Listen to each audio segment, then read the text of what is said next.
In the quiet night, the shadows lingered around the houses of Umwani. In this village, people whispered of strange creatures lurking in the dark. They were not ordinary insects.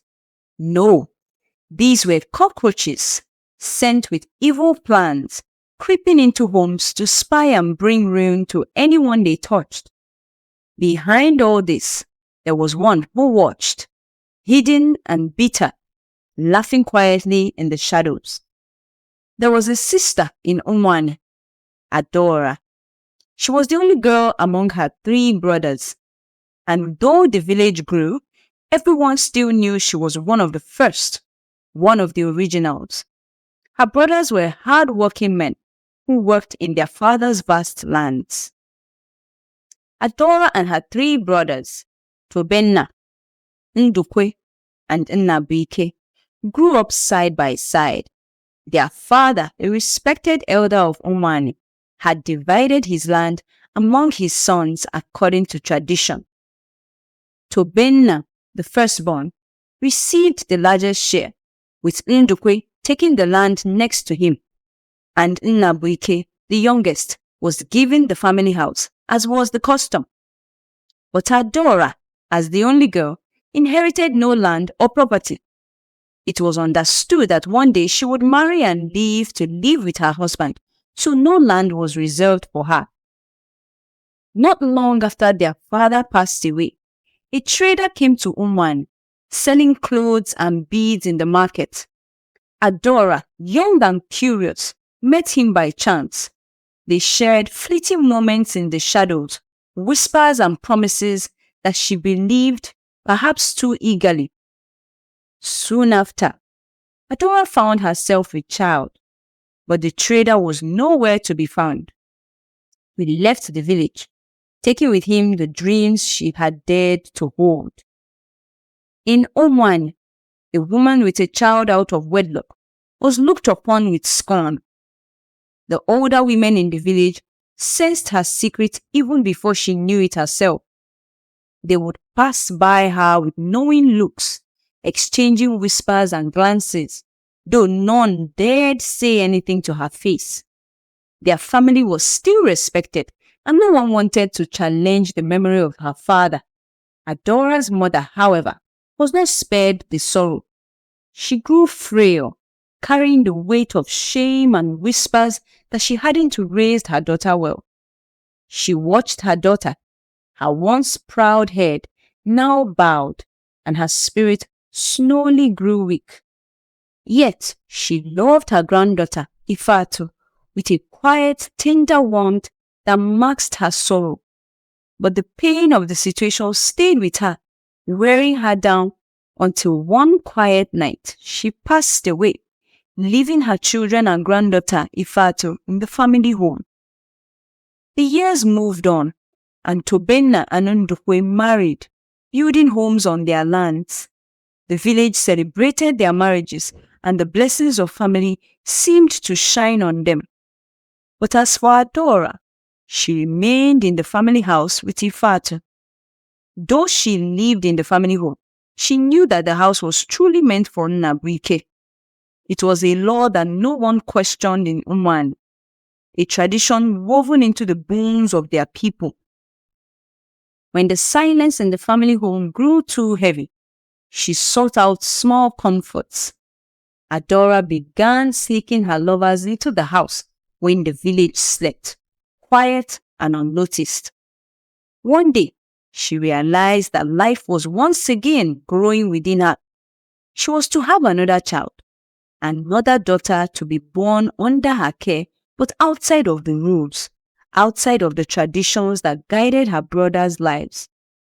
The people of Umani talked again, their whispers filling the air like the rustling of leaves. This time, however, she barely noticed.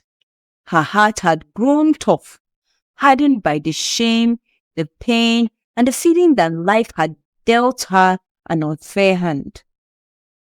One day, Nnabuike, the youngest brother, married, and people soon began to wonder what this meant for Adora. The whispers grew louder, and people would stop her in the market, sometimes playfully, sometimes with thinly veiled spite, and ask, Adora, when will you find your own house? Nnabike has married now.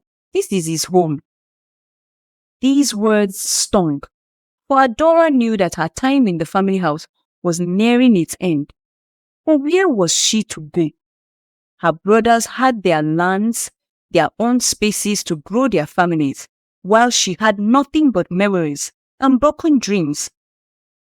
The bitterness which had been a snow-burning ember started to flame brighter, fueling an anger she could no longer control.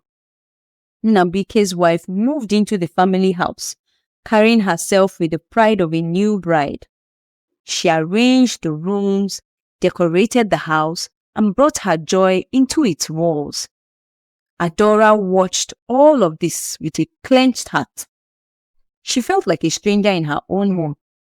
Her once comfortable space now filled with reminders of her exclusion. Living under one wing brought Adora and Nnabike's wife into close quarters, and tension brewed between them from the start. Adora's resentment simmered, her anger finding little ways to spill over. Whenever Nnabike's wife arranged the rooms or decorated a corner of the house, Adora would wait until she was finished to change everything back. If she saw flowers set neatly on a table, Adora would remove them, muttering to herself, "This is still my father's house. She cannot act like she owns it." It wasn't long before the small acts turned to open hostility. Adora would criticize Nnabike's wife for her cooking, her cleaning, even the way she spoke. She made sure the young woman felt small and unwelcome in her own home. Being new to the family, Nnabike's wife tried to keep her peace, choosing silence over conflict. She would stay quiet, taking the insults without complaint, hoping that Adora's anger would soon cease. But instead, Adora only grew bolder. It was early one morning when Nnabike decided to stay home from the market, wanting to check on his pregnant wife. He noticed her silence, the way she moved around the house without her usual lightness. Just as he was wondering how to ask her what was wrong, he heard Adora's voice booming from the other room. A wife should know her place in a family. Adora spat, her voice harsh. "Do you think you can sleep until sunset? Wake up! No one is going to cook for you here, lazy woman." Nnabike's wife jumped out of bed, her face pale, trying to keep her composure.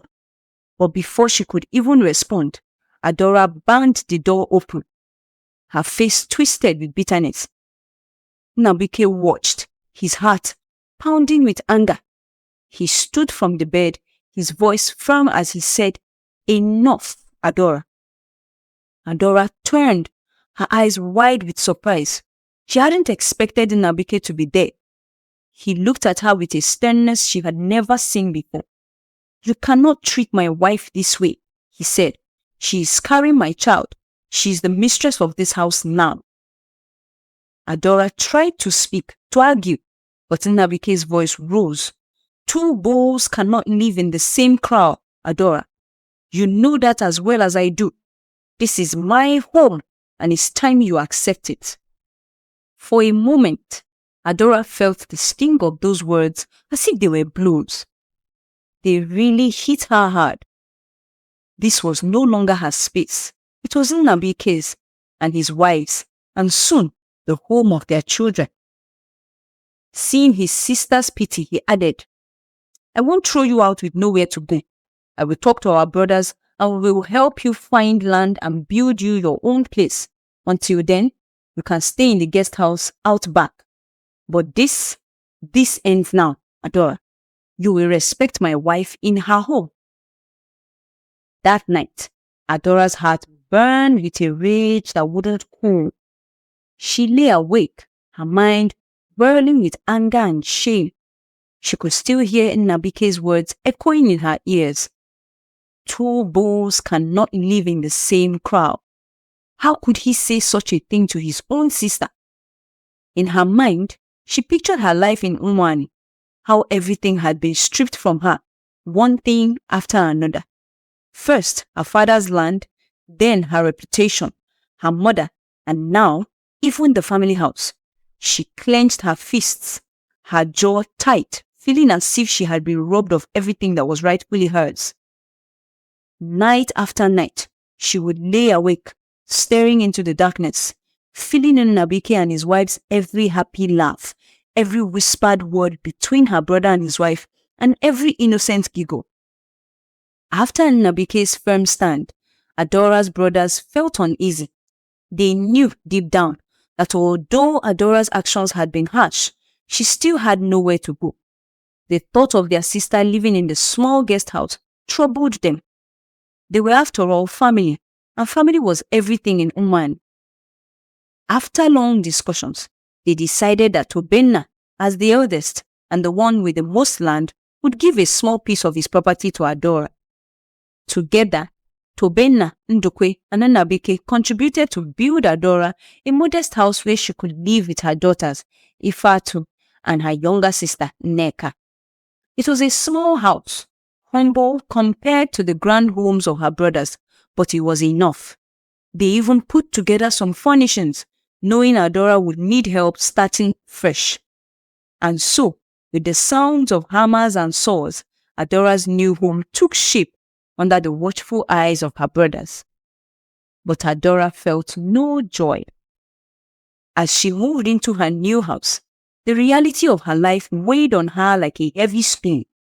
She had no choice but to work, and then Nnabike found her a position in one of his markets, selling fresh produce. She went reluctantly to earn a living, yet she couldn't shake the feeling that it was a job fit for peasants, a task beneath her. She had lived all her life off the family home, helping with chores but never truly working for money. Now, with no other choice, she took her place at the market, day after day, feeling her anger grow with each transaction. As the days went by, Adora's resentment only grew. She watched her brothers prosper, their homes filled with joy and laughter. Her brothers' wives, with their large farms and happy children, would invite Adora over now and then, trying to keep her close, offering her a taste of the family warmth. But to Adora, their invitations only reminded her of all she didn't have. She saw their lives filled with plenty, children who laughed without a care, eating food from her father's farms, dressing in fine clothes brought in from other villages. The difference was clear, and each time she stepped into their homes, the pang of jealousy grew sharper. At night, in the quiet of her small house, Adora's heart turned darker. She saw her brothers as the source of her suffering. In her mind, they were living grand lives while she and her daughters struggled with the little they had. She began plotting ways to bring them down, to remind them that she was part of the family too, that she deserved just as much as they did. Ifatu, her eldest daughter, was now of age, a young girl with wide eyes and a heart open to her mother's every word. Adora had groomed Ifatu well, molding her to carry the same bitterness and anger that she held so tightly. Adora would sit her daughter down, whispering words of resentment into her young ears, planting seeds of hatred just as deeply as they had been planted in her own heart. "They think they are better than us," Adora would say, her voice low and fierce. "They laugh at us, thinking we are beneath them. Your uncles, they only care about themselves and their children. Don't let them fool you. They think they are special. They think they are better than you." Ifatu listened, her young mind soaking in her mother's every word. She believed what Adora said, holding on to those whispered lies as if they were truths. And so, whenever her cousins tried to play with her, to bring her into their laughter and games, Ifatu would turn away, her heart hardened with the bitterness her mother had poured into her. The cousins noticed, whispering among themselves, wondering why Ifatu was always so cold, so distant. But no one dared ask, For the divide was silent yet deep, like a shadow that had grown without anyone noticing. Years passed, and Adora's daughters grew alongside their cousins, all raised together, yet separated by an invisible wall of bitterness. When the time came for the children to leave for college, Adora's heart sank.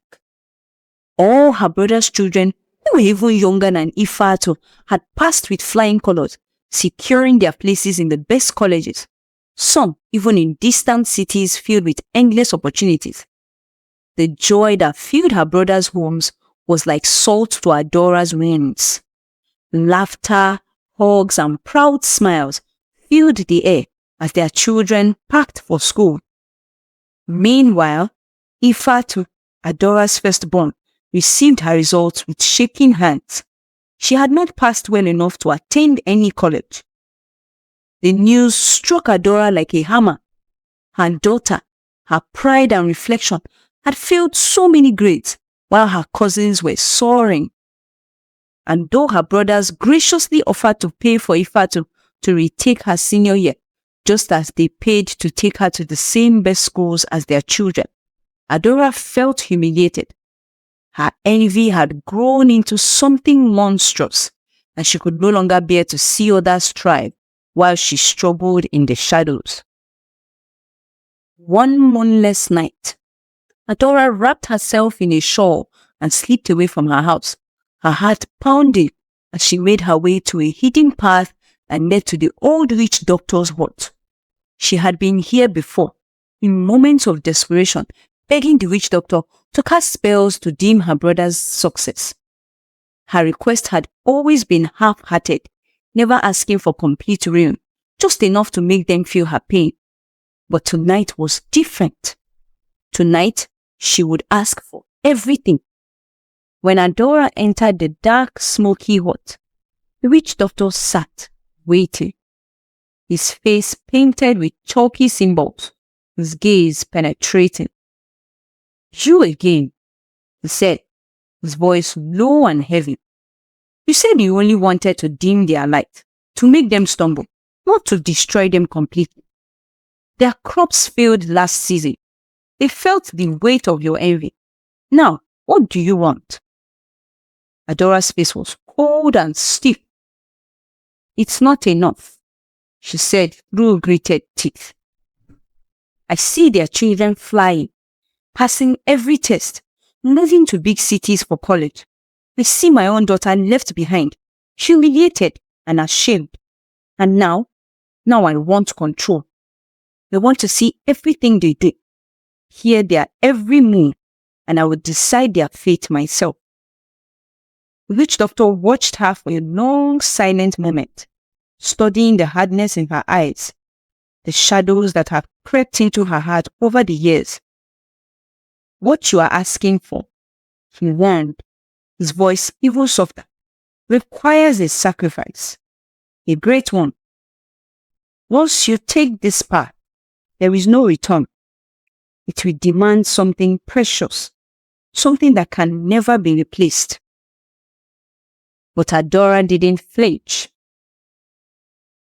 Her heart had turned to stone, her mind set on the destruction of her brother's happiness. "Tell me what to do," she said, her voice a low growl. "I am ready." The witch doctor nodded slowly, rising to retrieve a small ancient box covered in carvings of symbols that seemed to pulse in the dim light. He opened it and presented her with 3 objects: a small black stone, a carved wooden eye, and a cockroach encased in amber. "These are the objects of power," he said. "Choose one, and with it, you will see, hear, and influence their lives. But remember, once you take this path, you are bound. Your fate will forever be tied to their suffering, and the power will come at a cost, one you may not understand until it is too late." Adora's eyes fell upon the cockroach in amber. The insect, frozen in time, seemed to glow under the candlelight, its eyes glinting as if alive, as if it held a world of secrets. Her lips curled into a faint dark smile. "This," she said, reaching for the cockroach, "this will be my weapon." The witch doctor's gaze remained solemn, his eyes deep with unspoken warnings. "So be it," he whispered, closing the box. "But remember, this power will need feeding. The king cockroach will need sacrifices. Every time you call upon it, it will take a part of you, bit by bit, until—" He left the sentence unfinished, but Adora didn't care. She was ready to give whatever it took. Returning home, Adora clutched the cockroach in her hands, feeling its strange cold power seep into her. Her heart raced, excitement mixing with a dark thrill as she held the small amber talisman. She waited until dawn, sitting in the quiet of her home, her mind filled with the thoughts of her brother's joy turned to ashes. The next day, with Ifatu sitting by watching, she tried it. Closing her eyes, Adora clutched the cockroach and muttered the spell the witch doctor had whispered to her, feeling a strange surge pass through her. The cockroach multiplied and walked out of the house. As if by magic, her mind filled with the images and voices of her brothers, her sisters-in-law, her nieces and nephews, all living their lives unaware of her prying eyes. She could see them laughing, hear them talking about the joy of sending their children to college and discussing the future. In that moment, Adora felt powerful, as if she had the lives of her family in her hands. She smiled to herself, satisfied. But as the days passed, Adora's use of the cockroach grew frequent. She couldn't resist the urge to spy, to check on her brothers, to know every detail of their lives, and with each use, she felt a strange heaviness settle in her chest, a coldness seeping through her body that the witch doctor's warnings had not fully prepared her for. And every plan she heard, she destroyed it before it began. As Adora's power over her brothers grew, strange things began to happen in Oman. Cows would wander off and disappear. Crops would wilt under seemingly perfect weather. Small misfortunes plagued her brothers' families, just enough to cloud their happiness, to make them feel uneasy, as though a dark shadow hung over them. And though Adora smiled in the darkness, feeding off her family's misfortunes, she did not notice the toll her power was taking on her. Each time she used the cockroaches, her heart grew colder, her mind heavier with bitterness, as though the power itself was a poison spreading through her. Each year, the king cockroach would demand blood, and for Adora, it was too easy. She would sacrifice her brother's unborn children, and one by one, her sisters-in-law would lose their pregnancies. But Adora didn't care about the price she was paying. With Ifatu by her side, Adora now directed her cockroaches not only toward her brothers but to anyone who appeared to succeed. If she felt even a hint of jealousy toward someone in the village, she sent her dark little spies to their homes. The cockroaches crept through cracks in the walls, under beds, and into closets, watching and waiting, observing every move, listening to every conversation. In some homes, the cockroaches brought chaos. Furniture would mysteriously break, important documents would go missing, and belongings would appear torn or ruined. In other homes, they did nothing more than lurk in dark corners, their small eyes shining with malice as they observed. Their presence alone was enough to unsettle families, leaving them feeling watched, unsafe, and on edge. Adora and Ifatu delighted in the tales of strange happenings that spread around Oman. Little by little, they became emboldened, growing more creative in their wicked schemes. One evening, Ifatu stumbled upon a new trick. While spying on a cousin late one night, The cockroach positioned itself perfectly above his desk as he studied and completed his homework.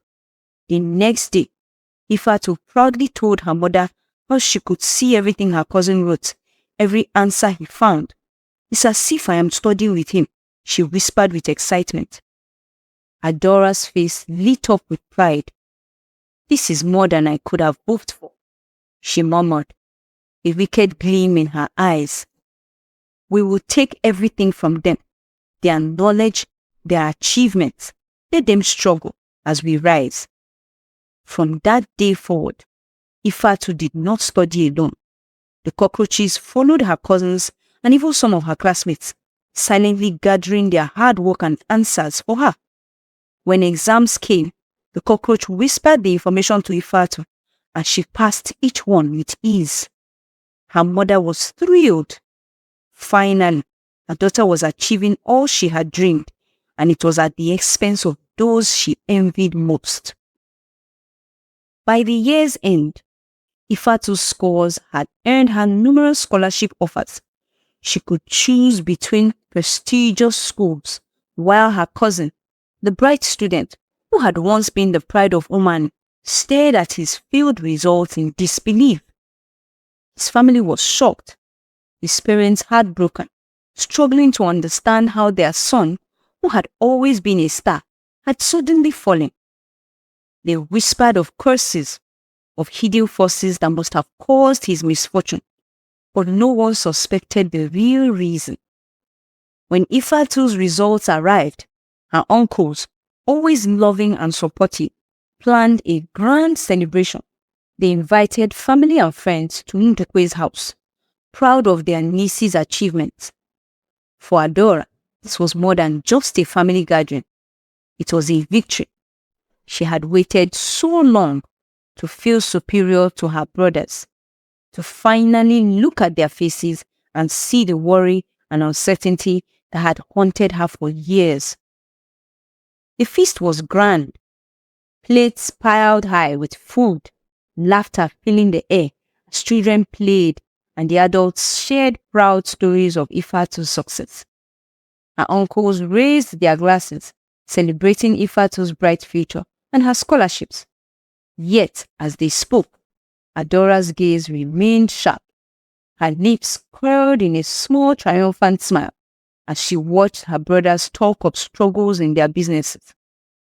Their voices were hushed, their faces clouded with worry. Their crops had failed again, they shared, and the market had not been kind. With the recent losses, their wives had started to cut expenses at home, finding ways to save on food and clothing to support their children's schooling. Tobenna even mentioned how he'd sold off part of his land to cover debts.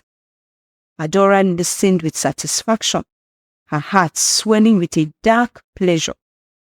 Finally, they were struggling, feeling the weight of loss as she had felt for years.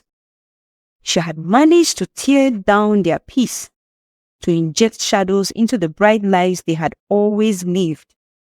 Her daughters would have everything she'd ever wanted, and her brothers, well, they would finally learn what it meant to be denied, to feel small. There had been years of strange misfortunes in Oman. The families of Tobenna, Ndukwe, and Nnabike had each faced losses that seemed almost supernatural. Their businesses had faltered, their children struggled, and even their homes had become infested with swarms of cockroaches that no amount of pest control could remove. One morning, Ndukwe's wife went to visit Tobenna's wife. After exchanging pleasantries, she made her way to the kitchen to make herself a cup of tea. But as she opened the cupboard, she froze. A scream stuck in her throat. Cockroaches, dozens of them, were crawling around the edges, their bodies writhing in the shadows. She stumbled back, dropping the cup with a loud crash. "Oh, sister," she exclaimed, "you also have this? I've seen cockroaches in my house too, but nothing like this. It's terrifying." Tobenna's wife shook her head, her face pale. She whispered, her voice shaky, "We've tried everything. pest control, fumigating, the maids scrubbing every corner. But they keep coming back, multiplying as if drawn by something dark. Ndukwe's wife sighed, looking deeply concerned. Sister, after all that's happened, don't you think it's time we seek spiritual help? We can't ignore this anymore. Tobenna's wife nodded, her heart heavy with a truth she'd avoided for too long. You are right. Something dark has settled over us, and it isn't natural. Soon after, Tobenna's and Ndukwe's wife consulted a seer known for her wisdom. The seer closed her eyes, her voice a murmur, as she called upon hidden powers to reveal the source of their suffering. In a low, heavy tone, she finally spoke. The darkness comes from within your own family, she said, her eyes widening in revelation. The wives were struck speechless, their hearts breaking under the weight of this betrayal. When they reached home, they first shared the news to Nnabuike's wife. But it was Nnabuike's wife who spoke up. We cannot fight her with the same darkness she has used. This will only bind us to her fate. We must turn to the light, to prayer, for only the light can free us from this evil. And so, Nnabuike's wife began to pray, quietly at first, but her voice grew stronger, filled with purpose. She prayed for deliverance, for protection, and for the strength to break the curse that Adora had unleashed upon their lives. Meanwhile, Adora reveled in her power. She had everything she'd ever wanted. Ifatu had graduated with honors and was due for a job interview in a week's time. Her brothers were struggling, and she felt finally above them.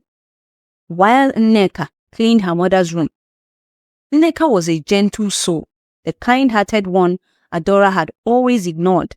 She lightly pushed the calabash that was placed on the top shelf, and it fell on the floor. When she picked the pieces up, a large cockroach scurried out, its body strangely luminous.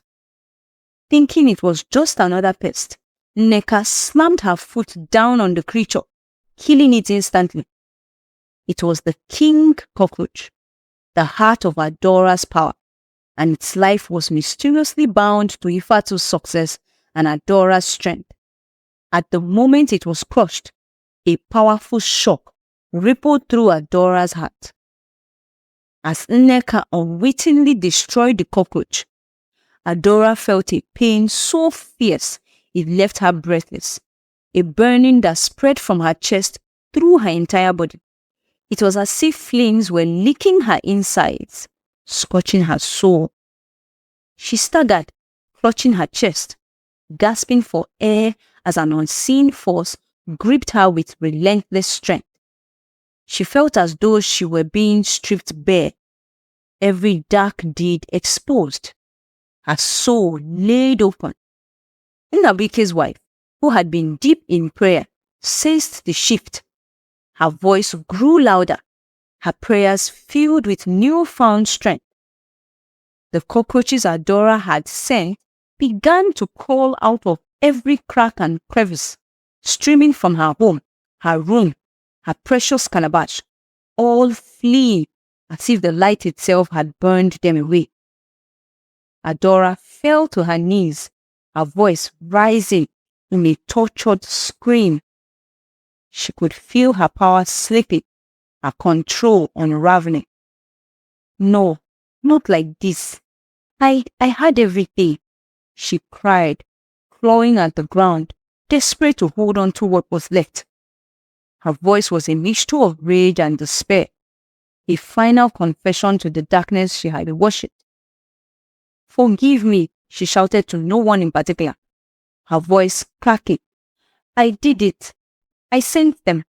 The cockroaches, the curses, the pregnancies. I wanted them to suffer as I did. By now, the entire village had gathered outside, hearing her cries. Faces filled with shock, betrayal, and disgust stared back at her. One by one, Her family and neighbors realized that Adora was the root of all their suffering. She had poisoned their lives with her envy and destroyed her own blood for the sake of a twisted revenge. Her confession hung in the air, bitter and cold.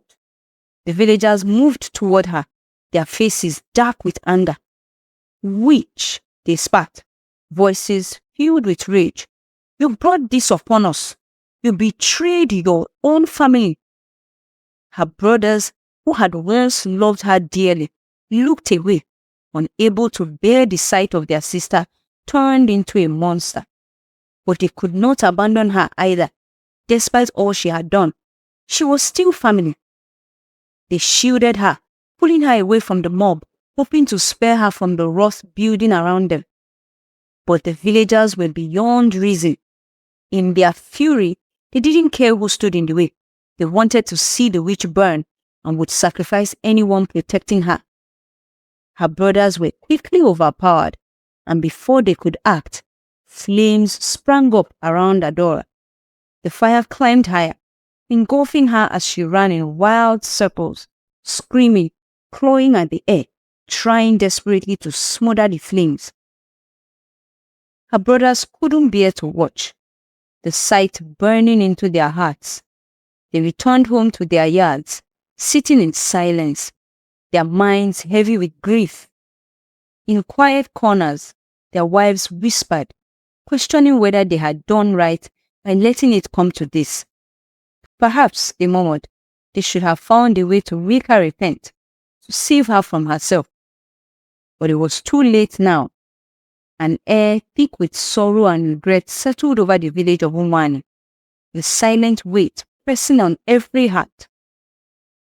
In the months that followed, life in Umwani slowly began to return to normal, though it would never quite feel the same. Ifa too went to job interview after interview, but each attempt ended in failure. Her mother's teachings had left their mark too deeply. Resentment simmered within her, aimed at the very uncles who had tried to save her mother. Her cousin, whose memory she had once stolen, was now thriving in his own career. Prideful and bitter, Ifa refused any help from her uncles. She turned to desperate measures, selling her body for money rather than accepting support. Her sister Nneka, though innocent and kind-hearted, suffered just as much. The family's name was forever tainted, and their uncles, though knowing the evil had left with Adora, could never look at Nneka the same way again. The village whispered about the girls, believing they'd inherited their mother's dark legacy. Fear hung in the air, and no one dared bring them close, seeing in them the haunting shadow of Adora's sins. Maybe, just maybe, Adora's brothers will over the years restore all that they had lost. The end.